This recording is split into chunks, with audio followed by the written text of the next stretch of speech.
नमस्कार शेतकरी बंधूंनो, आज आपण आलेलो आहोत कृष्णभाऊ आदमाने यांच्या शेतावर। यांचं शेत मौजा खैरी नवघऱ्यामध्ये येतो आणि यांचं राहणं आहे झिलपा येथे काटोल तालुक्यातील। तर आपण त्यांच्या शेतावर आलेलो आहोत आणि आपण मागे बघत आहोत की यांचं हे जे पीक आहे हे आपल्यासाठी काही नवीन नाही आहे। आपल्या इथं अगोदर या शेतकऱ्यांनी लागवड केलेली आहे, पण लोक अजूनही आपल्या भागातले संत्रा आणि मोसंबीमध्येच गुंतून आहेत। आणि हे जे पीक आहे हे पीक एकदम संरक्षित पीक आहे। या बाबतीमध्ये आता यांनी नव्याने लागवड केलेली आहे, तर आपण यांच्याकडून माहिती घेऊन येऊ। तर नमस्कार कृष्णभाऊ। नमस्कार। हे आपलं जे पीक लागवड केलेलं आहे तुतीचं, हे तुतीची संकल्पना तुम्हाला कुठून मिळाली सगळ्यात पहिले? आधी मी पारंपरिक पद्धतीनुसार मी शेती करत होतो, हा परंतु त्यामध्ये वरच्या पावसावर खूप अवलंबून लागत होतं तेव्हा।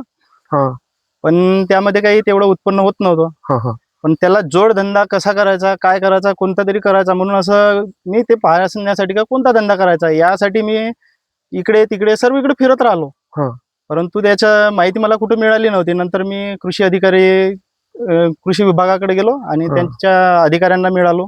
त्यांच्याकडून वाकतकर मॅडम पण मिळाल्या। हा त्यांनी मला सल्ला दिला की रेशीम शेती करा म्हणून। हा तर रेशीम शेती कराल तर यामध्ये कमी पाणी आणि हा. उत्पन्न जास्त पण होतं म्हणाले यामध्ये। नंतर मी रेशीम शेतीला सुरुवात केली। अच्छा, हे जे रेशीम शेतीला सुरुवात केली तुम्ही, याच्यामध्ये तुम्हाला कसं काय वाटलं? शेतीच्या बाबतीमध्ये काय मत पडतं तुमचं? कसं काय हे बाकीच्या पिकांपेक्षा वेगळं कसं काय? बाकीच्या पिकांपेक्षा हे पीक यासाठी आवडतं की याची लागवड एकदा केली की पुन्हा पुन्हा याची लागवड करायची गरज नाही। एक वेळा बॅच घेतली की त्याची कटिंग वगैरे करून घ्यायची। कटिंग केल्यानंतर मग त्याचे फुटवे येते आणि ते फुटवे आल्यानंतर त्यांना वाढायला 40 ते 45 दिवस लागते। अच्छा, म्हणजे फुटे कुठून कट करता तुम्ही? 1 ते 1.5 फुटावरून। हे इथून या अंतरावरून, बरोबर आहे? आणि हे फुटे तुम्ही याला खाऊ घालतात अळ्यांना? हा, तर अळ्यांना याचा फक्त पाला चारावा लागतो। अच्छा, पाला टाका। आणि हे पूर्ण जे अळ्या राहतात हे आपल्या सुरक्षित शेडमध्ये राहतात, है की नाही? त्यांना व्यवस्थित टेम्परेचर मध्ये आपल्या हे द्यावं लागतात। आणि हे लागवड काय अंतरावर केलेली आहे तुम्ही तुतीची? लागवड मी 6-3-2 अंतरावर लावली आहे। 6 फूट असे 2 वडीतलं अंतर आणि 2 तासाचं अंतर 3 फूट आहे। आणि लाईन मध्ये झाडाचं अंतर 2 फूट आहे। 2 फूट आहे। आणि हे जे लागवड केलेली किती एकर मध्ये केलेली आहे? हे 1 ते 1.25 एकर मध्ये माझी लागवड आहे। 1 ते 1.5 एकर मध्ये। अच्छा, आणि अजून तुम्ही म्हणजे याच्यामध्ये तुम्हाला वर्षातून किती बॅचा निघतात तुमच्या? वर्षातून तशा पाहिल्या तर 4 बॅचेस आरामात निघते। अच्छा, आणि तुम्हाला अजून 12 महिने बॅच काढायची असेल त्यासाठी तुम्ही नवीन लागवड केलेली? काही अर्ध्या पाऊण एकर मध्ये मी नवीन लागवड केली आहे। इथे समोरच आहे मॅडम, थोडं दाखवता। ही नवीन लागवड आहे? ओके। आणखी समोर मला ते पूर्ण क्षेत्रात वाढवायचं आहे। नमस्कार शेतकरी बंधूंनो, आपण बघत आहोत की खूप सुंदर पीक आहे।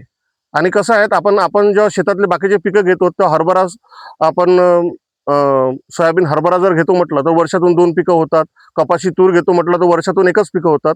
पण हे जे पीक आहे तुतीचं, याच्यामध्ये आपल्याला वर्षातून 12 बॅचेस घेता येतात। आपण जर व्यवस्थित डिसिप्लिन आणि व्यवस्थित काळजी घेतली तर कमीत कमी 10 तर म्हणजे नेहमीच घेता येतात। तर हे अशा प्रकारचं पीक आहे। याच्यामध्ये की नाही आपल्याला बाकीच्या याच्यामध्ये अळ्यांना मारायचं असते, याच्यामध्ये आपल्याला अळ्यांना जगवायचं असते। याच्यामध्ये आपल्याला निसर्गापासून थोडंसं कमी डॅमेज होऊ शकते, कारण की हे जे पीक राहते आपलं ते आपल्या शेडमध्ये राहते। आणि हे जे फक्त पानं आपल्याला जगवायचे असतात, एवढे तजेलदार पानं आपले जेवढे चांगले तयार झालेत, जेवढी चांगली क्वालिटीची तुती तयार झाली तेवढ्याच क्वालिटीचे आपले कोष तयार होतात। तर ठीक आहे, आपण याच्यानंतर आपण जाऊया आपण आपल्या शेडवर, की जिथे त्यांनी शेड आता बनवलेलं आहे। त्यामध्ये हे उत्पन्न घेतात रेशीम कोचचं। हे आपल्याला बघता येईल की आपलं जे 2 ओळीमधलं अंतर जे यांनी ठेवलेलं आहे हे 6 फुटाचं ठेवलेलं आहे। आणि याच्यामध्ये हे जे 2 अंतर ठेवलेलं आहे 3 फुटाचं ठेवलेलं आहे 2 याच्यामध्ये। आणि 2 झाडामधलं जे अंतर ठेवलेलं आहे त्यांनी हे 2 फुटाचं ठेवलेलं आहे, ठीक आहे ना? अशा प्रकारे यांनी लागवड केलेली आहे। यांची व्हेरायटी V1 व्हेरायटी यांनी लागवड केलेली आहे, त्यामुळे याची तजेलदार पानं आपण बघू शकता। आणि हे फक्त एकचदा लागवड करावं लागतात, यांना कापून आपल्याला किडींना खाऊ घालायचं असते। आणि आतापर्यंत 190 पर्यंत। नमस्कार, हे आता बघतोय आपण मागे शेड आहे हे यांचं, याच्यासाठी सुद्धा अनुदान आपल्या शासनाकडून दिलं जाते। आणि तुती लागवडसाठी सुद्धा आपल्याला शासनाकडून अनुदान दिलं जाते। दादा, हे आपल्याला तुती लागवड आणि शेड हे दोन्ही तयार करण्यासाठी आपल्याला शासनाकडून किती अनुदान मिळालं? शासनाकडून मला 4,18,000 रुपये असं अनुदान आहे टोटल। आणि हे MRGS मधून मिळालं तुम्हाला? MRGS मधून मिळालं, बरोबर आहे ना? ठीक आहे, जाऊया। हे शेड मध्ये आता तुती आपण किडींना खाऊ घालत असतो. मॅडम ते एकदम किडींना दिसू द्या. केलं चालू? ओके. आता बघत असाल आपण की ह्या ज्या आता सध्या 100 अंडीपुंची यांनी आता बॅच लावलेली आहे आणि बॅच मध्ये तुम्ही बघत असाल ह्या अळ्या आहेत. ठीक आहे ना. या अळ्यांना आपण हे पाने खाऊ घालत असतो. मग ह्या पाने खाऊन ह्या अळ्या मोठ्या होतात आणि हे आपलं पूर्ण पानं खाऊन झालेत की मग स्वतःभोवती कोश तयार करतात आणि तेच कोश आपल्याला मार्केटमध्ये विकायचे असतात, ज्याच्यापासून आपण रेशीम आणि रेशीमची वस्त्र आपण पेहराव करत असतो. अशा प्रकारे ही बॅच तयार करायची असते. याच्यामध्ये कधीही आपल्याला केमिकल या पानांवर फवारायचं नसते. त्याच्यामुळे काही अळ्यांना थोडीशी बाधा होते, अळ्यां जगायला हे होते. त्यामुळे आपल्याला सगळं जैविक कीटकनाशकच वापरा म्हणजे गरज पडली तर, अदरवाईज आपण कीटकनाशक वापरतच नाहीत. त्याच्यामुळे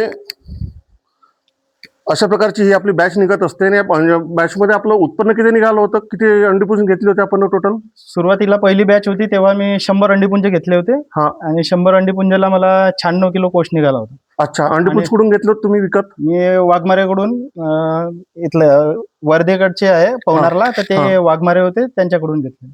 अच्छा. आणि याला एक बॅच काढायला किती खर्च येतो तुम्हाला?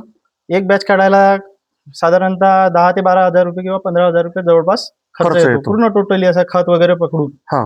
आणि याच्यामध्ये उत्पन्न किती रुपयाचं झालं होतं तुम्हाला पहिल्या बॅच मध्ये? 96 किलो पहिल्या बॅच मध्ये मला 53,000 रुपये उत्पन्न झालं होतं. काय भाव मिळाला होता तुम्हाला? 590 रुपये किलो गेला होता त्यावेळेला. आणि माल कुठे विकला होता तुम्ही? मी बीड मार्केटला. बीड मार्केटला. अच्छा. अशा प्रकारचं हे पीक आहे मित्रांनो. हे आपल्याला याच्यामध्ये थोडं लक्ष घालायचं आहे. नुसतं संत्रा आणि मोसंबीमध्ये गुंतून राहतात, आपण याही पिकाकडे वळू शकतो. हेही आपल्याकडे ऑप्शन आहेत. त्यांच्याकडे पाणी आहे, ड्रीप इरिगेशन आहे आणि किंवा शेड वगैरे बनवून.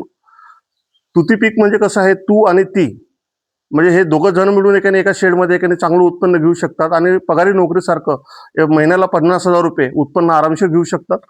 तर याकडे आपल्याला लक्ष द्यायची गरज आहे. तरी सर्व बघणारे, आमचे व्हिडिओ बघणारे जे सर्व शेतकरी बंधू आहेत त्यांना आम्ही विनंती करतो आमच्या कृषी विभागाकडून की आपल्याला कोणी जर रेशीम शेतीमध्ये इच्छुक असणार तर आम्हाला आमच्या ऑफिसला आपण संपर्क करा. आम्ही या बाबतीमध्ये आपल्याला पूर्ण माहिती आणि मार्गदर्शन आणि प्रोत्साहन सुद्धा देऊ. तर आम्ही धन्यवाद.